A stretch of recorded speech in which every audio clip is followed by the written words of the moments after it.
ఓం నమో భగవతే వాసుదేవాయ. నిన్న మనం కృష్ణుడి దగ్గరికి దుర్యోధనుడు అర్జునుడు ఇద్దరూ రావడం, అర్జునుడు కృష్ణుడిని ఒక్కడిని ఒక వెంపు ఉంటాను, తర్వాత తన దగ్గర కలిగినటువంటి నారాయణ అనే పేరు గల 10,000 మంది యోధులు అందరూ ఒక వెంపు అని అడిగితే, అర్జునుడు కృష్ణుని కోరుకోవడం, దుర్యోధనుడు ఆ 10,000 మంది యోధుల్ని కోరుకుని ఎంతో సంతోషంతో వెళ్ళిపోవడం వరకు తెలుసుకున్నాం. ఈలోగా నకుల సహదేవులకు మేనమామ మద్రదేశాధిపతి అయిన శల్యుడు పాండవులకు సహాయం చేయాలి అనే ఉద్దేశంతో గొప్ప సైన్యంతో బయలుదేరాడు. పాండవులంటే ప్రేమ ఉంటుంది కాబట్టి ధర్మరాజు గారికి సహాయం చేయాలి అని చెప్పి చతురంగ బలాలతో మద్రదేశం నుంచి బయలుదేరి ఉపప్లావ్యము వెళుతున్నాడు. తిన్నగా ఎదురుపడి సహాయం చేయమనంటే నేను నకుల సహదేవులకు మేనమామను ఎలా చేస్తాను, నేను అటువైపు యుద్ధం చేయాలి అంటాడు కదా, సాధ్యం కాదు. అందుకని శల్యునికి ఉన్న పెద్ద బలహీనత ఏంటంటే దుర్యోధనునికి అది తెలుసు. ఎవరైనా బాగా పొగిడితే వెంటనే యుక్తాయుక్త విచక్షణ లేకుండా లొంగిపోయేటటువంటి బలహీనత ఉన్నవాడు శల్యుడు. ఈ బలహీనతను అడ్డుపెట్టుకుని ఆయన ప్రయాణం చేసేటప్పుడు దుర్యోధనుడు ఎవరికీ తెలియకుండా తన మంత్రులతో కొంతమంది యోధులతో కలిసి అనుగమించి శల్యుడు ఇవాళ ఇక్కడ ఆగుతాడు అని తెలియగానే అక్కడ చలవ పందిళ్ళు వేయించి తినడానికి కావలసిన ఆహార పదార్థాలను సమకూర్చి ఉంచేవాడు. ఏనుగులకి గుర్రాలకి తినడానికి కావాల్సిన ఉలవలు అవి సిద్ధం చేయించి నీళ్లు ఏర్పాటు చేసి వాళ్ళందరూ సంతోషించడానికి కావాల్సిన కార్యక్రమాలు ఏర్పాట్లు చేస్తూ ఉండేవాడు. ప్రయాణంలో కావలసినవన్నీ అందుతూ ఉంటే శల్యుడు బహుశా తాను బయలుదేరి వస్తున్నాడన్న వార్త విని ధర్మరాజు ఇంత గొప్పగా ఏర్పాట్లు చేశాడని అనుకుని పాండవుల పనుపున మంత్రి ఎవరో చేస్తున్నాడనుకుని ఆయనను చూసి సంతోషించి మాట్లాడాలని ప్రవేశపెట్టమన్నాడు. దుర్యోధనుడు గబగబా వెళ్ళి శల్యుడికి ఎదురుపడ్డాడు. నమస్కారం చేసి, మీరు పాండవులకి ఎలా బంధువో మాకు కూడా అటువంటి బంధువే, మాకు ఎప్పుడూ గౌరవనీయులే అన్నాడు. శల్యుడు గొప్పగా ఏర్పాట్లు చేశావు కదా, నీకేం కావాలో కోరుకో అని చటుక్కున మాట జారాడు. ఈ అదును కోసమే ఎదురు చూస్తున్న దుర్యోధనుడు మాకు ఒక ఉపకారం చేయాలి. మీరు నేను చేసిన దానికి చాలా సంతోషించారు. మీరు మా వైపున యుద్ధం చేస్తానని మాట ఇవ్వమని, అంతకన్నా నాకు వేరొక ఉపకారం ఉండదు అన్నాడు. బయలుదేరింది ధర్మరాజు దగ్గరికి. మధ్యలో ఏర్పాట్లు చేశాడని దుర్యోధనుని చూసి పొంగిపోయి ఏదైనా కోరుకోమనగానే అప్పటికి పొంగిపోయాడు కాబట్టి ముందు వెనకల ఆలోచించకుండా అలాగే చేస్తాను అన్నాడు. అదే దుర్యోధనుడికి కావాలి. నువ్వు నా చతురంగ బలాలను నడిపించు, నీ సైన్యంతో కలిసి నా వైపున యుద్ధం చేయి అన్నాడు. అలాగే చేస్తానని అన్నవాడు ఇంకా ఉపప్లావ్యానికి వెళ్లకుండా వెనకకు వెళ్ళిపోలేదు. అంటే అటు ఉపప్లావనానికి వెళ్ళలేదు, తన రాజ్యానికి వెళ్ళిపోలేదు. ఉపప్లావ్యానికి వెళ్ళి ఒకసారి ధర్మరాజుని మేనల్లుల్ని చూసి వాళ్ళని యుద్ధంలో గెలవాలని ఆశీర్వదించాలని తాపత్రయం. అందుకని దుర్యోధనుడితో నేను ఒకసారి పాండవులను చూసి వస్తాను, నువ్వు హస్తినాపురానికి వెళ్ళమని శల్యుడు ఉపప్లావ్యానికి వెళ్ళాడు. శల్యుడు పొగడ్తలకు లొంగిపోతాడని ధర్మరాజుకు తెలుసు. అందుకని అంతకన్నా తెలివితేటలు ప్రదర్శించి కుంతీదేవితో ద్రౌపదీదేవితో సుభద్రతతో ఉపపాండవులందరితో కలిసి శల్యునికి ఎదురు వెళ్ళి స్వాగతం పలికాడు. ఇంతమందితో స్వాగతం పలకగానే పొంగిపోయి ఆనందపడిపోయాడు. ధర్మరాజు ఆయనను తీసుకుని వెళ్ళి కూర్చోబెట్టి అర్ఘ్యపాద్యాలిచ్చి ఎంతో గౌరవం చేశాడు. మళ్ళీ సంతోషం తట్టుకోలేకపోయాడు. ధర్మరాజా, మీరు ఎన్ని కష్టాలు పడ్డారో నాకు తెలుసు. మీ వంటి మహావీరులు అజ్ఞాతవాసం చేయడం తేలికైన విషయం కాదు. ఆ దుర్యోధనుడు దుర్మార్గుడు. మాయాజూదంలో మీ సంపదనంతటినీ కాజేశాడు. అంతేకాకుండా ద్రౌపదీదేవి పట్ల ప్రవర్తించకూడని రీతిలో ప్రవర్తించాడు. అటువంటి వాడికి జరగవలసిన శాస్తి జరుగుతుందని చెబుతూ, ధర్మరాజా, నేను వస్తున్న మార్గంలో దుర్యోధనుడు ఎన్నో ఏర్పాట్లు చేశాడు. నేను పొంగిపోయి ఏం కావాలి అని అడిగితే నా వైపు యుద్ధం చేయమని అడిగాడు. నేను యుద్ధం చేస్తానని మాట ఇచ్చాను, కానీ నువ్వంటే నాకు చాలా ప్రేమ అని ధర్మరాజుతో మాట్లాడాడు. అన్నీ విన్న ధర్మరాజు, మీరు ఇచ్చిన మాట ఎలా జరగాలో అలాగే జరగాలి. ఇచ్చిన మాట జరగకపోతే అది అన్యాయం కాబట్టి మీరు అలాగే తప్పకుండా దుర్యోధనుడి పక్షాన్ని యుద్ధం చేయండి. కాకపోతే మాకు ఒక ఉపకారం చేసి పెట్టండి. ఏంటంటే ఇప్పుడు సమకాలీన అంటే ఇప్పుడు జరుగుతున్నటువంటి భారతంలో కృష్ణుడు లాంటి సారథి మీరు ఒకళ్ళే. ఇటువైపు అర్జునుడికి కృష్ణుడు సారథ్యం చేస్తున్నాడు. కర్ణుడు అర్జునుని మీద పగ పెంచుకుని యుద్ధంలో చంపుతానని ప్రతిజ్ఞ చేసినవాడు. అంత శక్తి ఉన్నదని అనుకుంటున్నవాడు కాబట్టి కర్ణుడు అర్జునుడి మీదకి యుద్ధానికి వస్తాడు. కృష్ణుడితో సమానంగా సారథ్య పటిమ కల మిమ్మల్ని దుర్యోధనుడు కర్ణుడికి సారథిగా నిర్మిస్తాడు. కర్ణార్జునులు యుద్ధభూమిలో తలబడతారు. అప్పుడు మీరు మేము అంటే అభిమానం ఉన్న మా మేనమామ కనుక ఒక ఉపకారం చేయండి. దుర్యోధనుడు అడిగాడు కాబట్టి అటు యుద్ధం చేస్తున్నారు. కర్ణుడికి సారథ్యం చేస్తూ సూటిపోటి మాటలతో మనసు విరిగిపోయి స్థిమితం పోయేటట్లుగా చేస్తున్న యుద్ధం మీద దృష్టి లేకుండా చేయండి. మనసు చెదిరిపోయి సరిగ్గా యుద్ధం చేయలేడు కదా! అప్పుడు అర్జునుడు వాడి బాణాలను ఉపయోగించి కర్ణుని మట్టుపెడతాడు. అటు యుద్ధం చేసినందువల్ల దుర్యోధనుడికి ఇచ్చిన మాట జరుగుతుంది. మా మీద మీ ప్రేమ చూపించినట్టు అవుతుంది అన్నాడు. శల్యుడు పొంగిపోయి, తప్పకుండా అలాగే చేస్తాను. శారీరకంగా కౌరవుల పక్షాన్ని యుద్ధం చేసినా నన్ను నమ్ము ధర్మరాజా, నీకు మాట ఇస్తున్నాను. నీ పక్షానికి ఉపకారం చేస్తాను. చాలా నిర్ణయంతో కర్ణ కఠోరమైన మాటలు, మనసు చితికిపోయే మాటలు మాట్లాడి కర్ణుడి మరణానికి కారణం అవుతానని ప్రతిజ్ఞ చేసి మాట ఇచ్చాడు. దుర్యోధనుడి పక్షంలో యుద్ధం చేస్తానని ఒప్పుకొని చేయకూడని పని చేయడానికి సిద్ధపడ్డాడు. అందువలనే శల్య సారథ్యం అని పేరొచ్చింది. కృష్ణుడు సారథ్యం చేసి అర్జున్ని రక్షించుకుంటే కర్ణుడికి సారథ్యం చేసి శల్యుడు అతని మరణానికి కారణమయ్యాడు.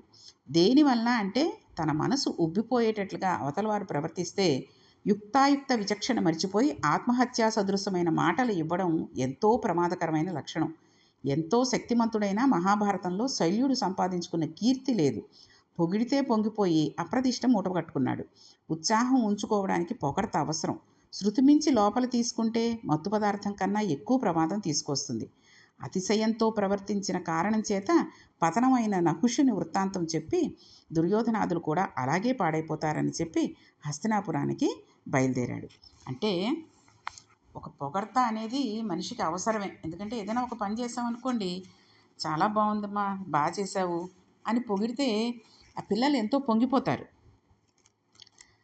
కానీ ఆ పొగడ్త ఆ సమయాన్ని సందర్భాన్ని బట్టి ఎక్కువగా పొగిడేస్తే నీలా చేసేవాళ్ళు ఇంకెవ్వరూ లేరు, ఇప్పటివరకు నేను చూడలేదు, ఎంత బాగా చేసావో అని వచ్చిన వాళ్ళకి పోయిన వాళ్ళకి లేకపోతే ఫోన్లు చేసేసి ఎంత బాగా చేశాడో ఈ పని తెలుసా, మా అబ్బాయి కాబట్టి చేశాడు, ఇంకెవ్వరూ పృథువులో చేయలేరు అన్నట్టు మాట్లాడితే ఆ పిల్లవాడికి పొగడ్త అనేది ఒక మత్తు పదార్థంలాగా. అంటే ఏ పని చేసినా ఇక్కడ చెంబు అక్కడ పెట్టినా సరే పొగడాలి. అబ్బాయి ఎంత బాగా పెట్టావురా, భలే పెట్టావు ఆ చెంబు, చక్కగా ఎక్కడా సొట్టలు పడకుండా, లేకపోతే మంచినీళ్ళు అందులో ఇందులోకి ఒలక్కుండా, లేకపోతే చప్పుడు అవ్వకుండా ఎంత బాగా పెట్టావురా అని పొగడాలి. అంటే అది ప్రతి విషయానికి పొగడాలి అంటే కష్టమైపోతుంది.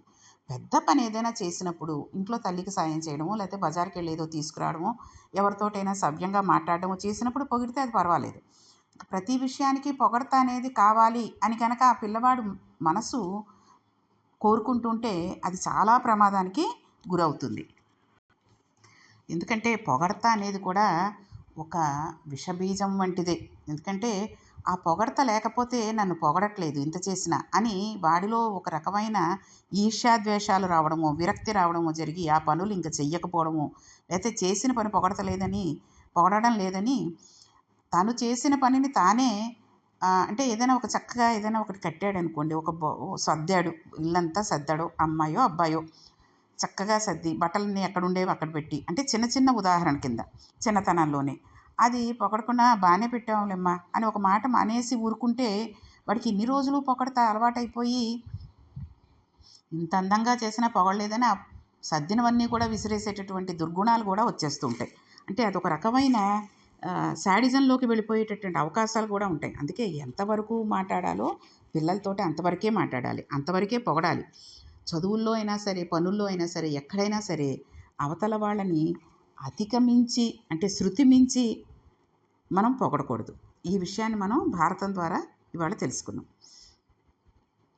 కాబట్టి ఎవరి ప్రయత్నం వారు చేసుకోగా ధర్మరాజు పక్షంలో 7 అక్షౌహిణుల సైన్యము, దుర్యోధనుడి పక్షంలో 11 అక్షౌహిణుల సైన్యము యుద్ధంలో చేయడానికి కురుక్షేత్రం నందు సిద్ధపడ్డారు. భయంకరమైన యుద్ధానికి కావలసిన పరిస్థితి అంతా ఏర్పాటైంది. రాయబారానికి వెళ్ళమని ద్రుపదిని ప్రధాన పురోహితుడు హస్తినాపురానికి చేరుకున్నాడు. తన ప్రయత్నాన్ని ప్రారంభం చేశాడు. వాళ్ళతో ఏకాంతంగా మాట్లాడడానికి అవకాశం ఉంటుందని కృప, ద్రోణ, విదుర, భీష్ముల ఇళ్లకు వెళ్ళి వాళ్లతో తన అభిప్రాయాలను పంచుకున్నాడు. తర్వాత ధృతరాష్ట్రుడు ఏర్పాటు చేసిన సభామంటపంలో మాట్లాడడం మొదలుపెట్టాడు. పాండవుల వైపు నుంచి వచ్చిన తను ఏ విధమైన మాటలు చెప్పాలో అరమరికలు లేకుండా చెప్పడం ప్రారంభం చేశాడు. సభాసదులారా, ధృతరాష్ట్రుడు, పాండురాజు అన్నదమ్ములు అని మీ అందరికీ తెలుసు. వారి కొడుకులు తండ్రి రాజ్యాన్ని సమానంగా పంచుకోవాలి. ఒకప్పుడు అలా పంచుకుని ఎవరి రాజ్యాన్ని వారు పెంచుకున్నారు. పాండవులను చంపాలని ఎన్నో పర్యాయాలు కపట ఉపాయాలను ధార్తారాష్ట్రులు ప్రయోగించడం మీ అందరికీ తెలుసు.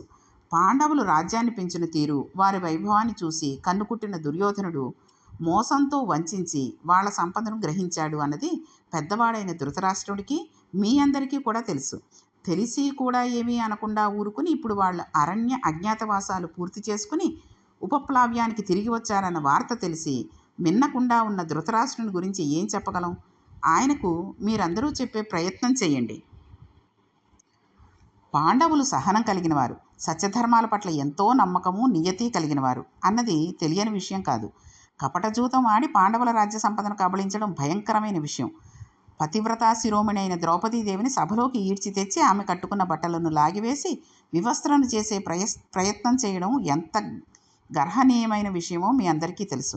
రాజ్యం తీసుకున్న భార్య వలవలు ఓర్చుకున్నారు. 12 సంవత్సరాల అరణ్యవాసం, 1 సంవత్సరం అజ్ఞాతవాసం చేయడానికి వెడుతూ ఉండగా దుశ్శాసనాదులు పలకకూడని పలుకులు పలుకుతూ ఉంటే ఓర్పు పట్టి వెళ్ళిపోయారు. ఇప్పుడు తిరిగి వచ్చారు.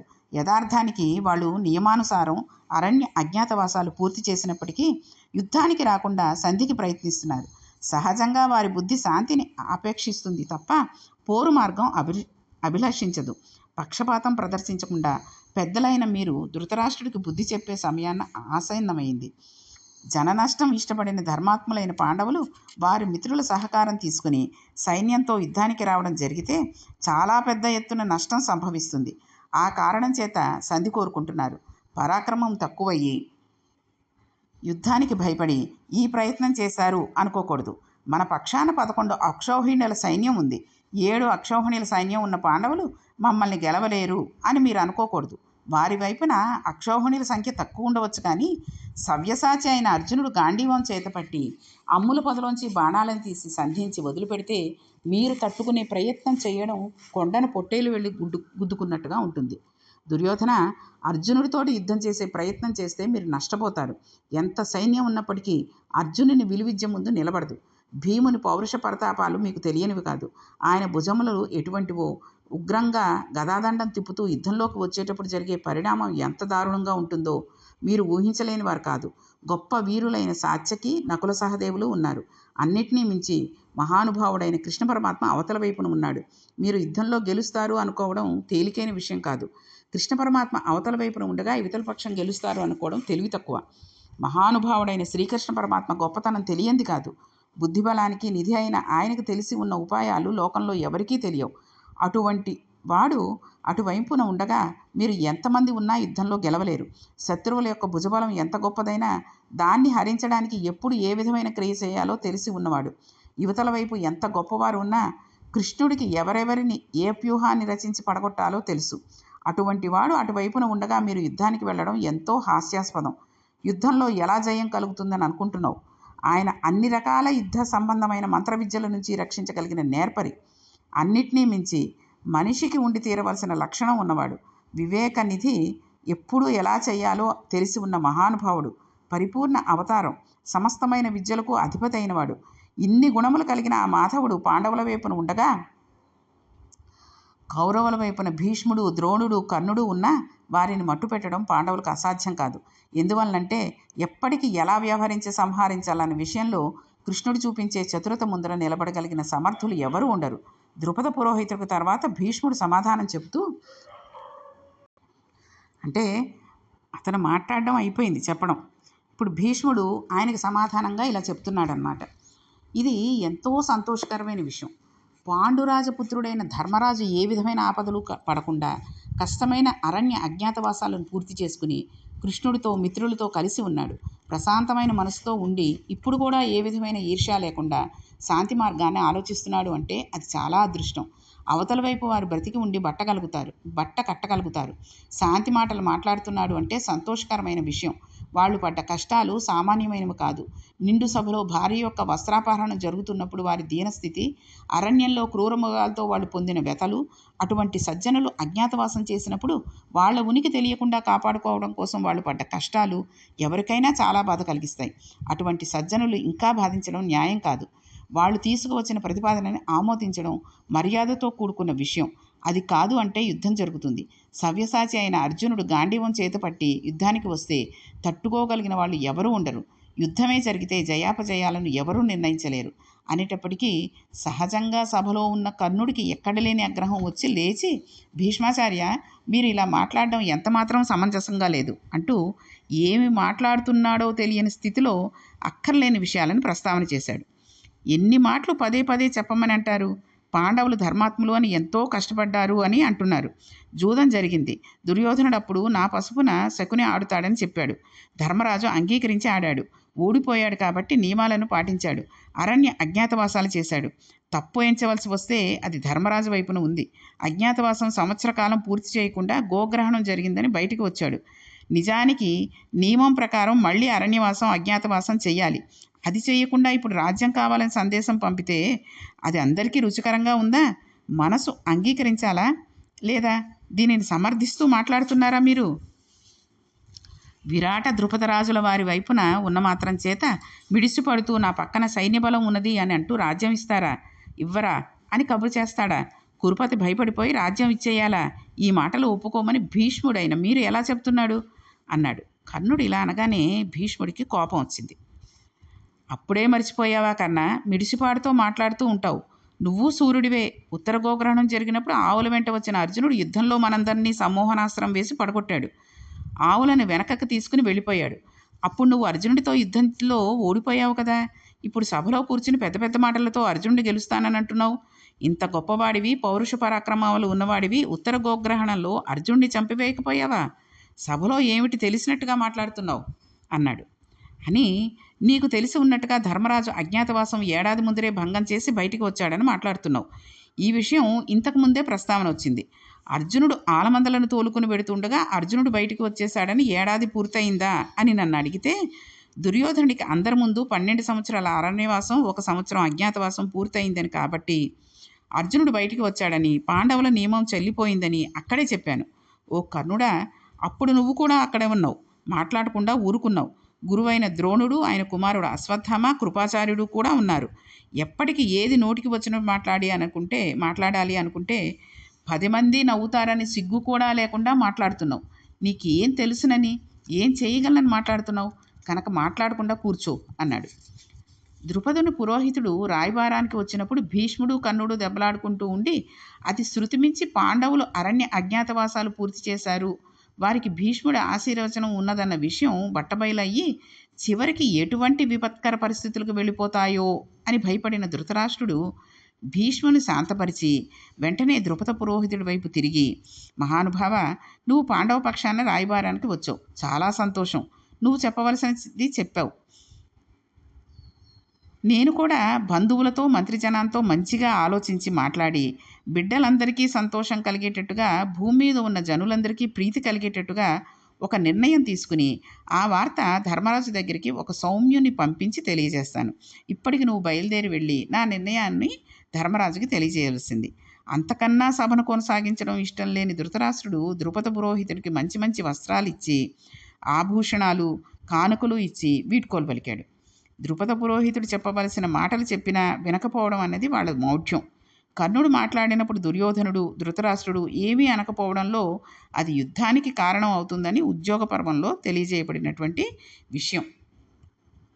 రాజ్యాన్ని పంచుకోవడానికి, శాంతికి, సంధికి సిద్ధంగా లేరు అన్న విషయం ద్యోతకం అవుతోంది. రాయబారానికి వచ్చిన ద్రుపద మహారాజు గారి పురోహితుడు తిరిగి ఉపప్లవం చేరుకుని ధర్మరాజుకి విషయాన్ని వివరంగా తెలియచేశాడు. కాబట్టి ఈ విధంగా రాయబారానికి వెళ్ళినప్పుడు ద్రుపద మహారాజు గారి పురోహితుడిని కర్ణుడు సహించలేక, అంటే రాయబారం చేయడం సహించలేక, భీష్ముడు మాట్లాడిన మాటలకి ఏ విధంగా వెటకారంగా మాట్లాడాడు, ఎంత ఆలోచన లేకుండా మాట్లాడాడు అన్న విషయాన్ని మనం ఇక్కడ తెలుసుకున్నాం. ఆ రకంగా పెద్దల్ని గౌరవించకుండా అనుచితం అన్నది ఏమిటి అనేది తెలుసుకోకుండా మాట్లాడిన మాటలకి తర్వాత ఎంతటి ప్రభావానికి వాళ్ళు లోనవుతారు అనే విషయాన్ని మనం ముందు తెలుసుకుంటాం. కాబట్టి ఏదైనా మాట్లాడేటప్పుడు, పెద్దవాళ్ళు ఎవరైనా చర్చించుకునేటప్పుడు మధ్యలో దూరిపోయి మాట్లాడటం అనేది చాలా తప్పు. తెలిసి ఉంటే మాట్లాడడం వేరు, తెలియకుండా తన ఇష్టం వచ్చినట్టు మాట్లాడితే కర్ణుడి పరిస్థితి అందరికీ పడుతుంది. కాబట్టి రేపటి పారాయణంలో దుర్యోధనుడికి ధర్మరాజు గారికి ద్రుపద మహారాజు పురోహితుడు చెప్పిన తర్వాత ఏం జరిగింది అనే విషయాన్ని మనం తెలుసుకుందాం. ఓ నమో భగవతే వాసుదేవాయ.